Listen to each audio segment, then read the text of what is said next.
Kalau imannya itu mantap, Masya Allah, jadi nggak ada beda semua yang dia hadapi.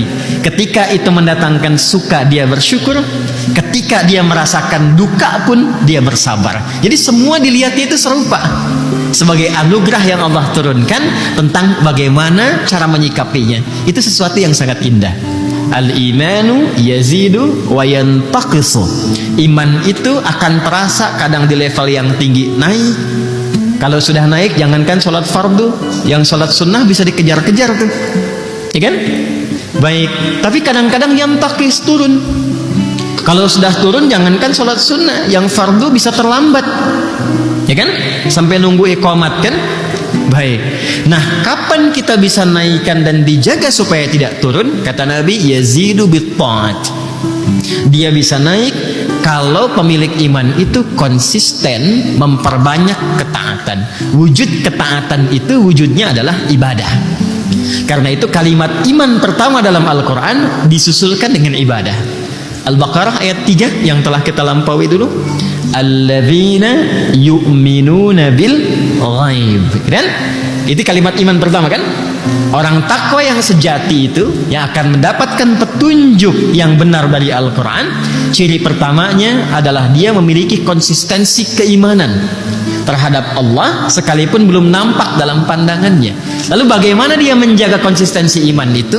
Wa yuqimunas shalah wa mimma razaqnahum yunfiqun. Jadi kalau sholatnya ditingkatkan dari yang 5 waktu, ya, subuh, zuhur, asar, maghrib, isya, mukallah, ditambah dengan sunnah, rawatibnya, tahajudnya, sholat mutlaknya, itu nanti akan terjadi satu dampak perubahan kepada jiwa, akan lain, dan nanti perilakunya akan beda. Kalau nggak percaya silahkan, akan terjadi perubahan pada diri kita. Nah, nanti persamaannya kata Nabi linearnya, begitu amal solehnya meningkat, imannya pun akan kuat. Dan pengertian terbaliknya, kalau amal solehnya sedang turun, berarti imannya pun sedang lemah. Paham ya? Nah, ini bagian pertama, bagaimana cara meningkatkan iman. Yang kedua, formulasinya lewat ilmu, pengetahuan. Karena itu antara ilmu dengan iman itu disandingkan. Itu ada di Quran surah ke-58 Al-Mujadalah, di ayat yang ke-11 itu. Ya, kalau kita langsung ke ujungnya atau kita baca dari awalnya, ya ayyuhalladzina amanu idza qila lakum tafassahu fil majalisi fafsahu yafsahillahu lakum. Dan dibuka dengan iman kan ya? Hei semua orang-orang yang telah menyatakan dirinya beriman. Apa yang dimintakan oleh Allah di sini? Yang dimintakan hidupkan majlis-majlis ilmu.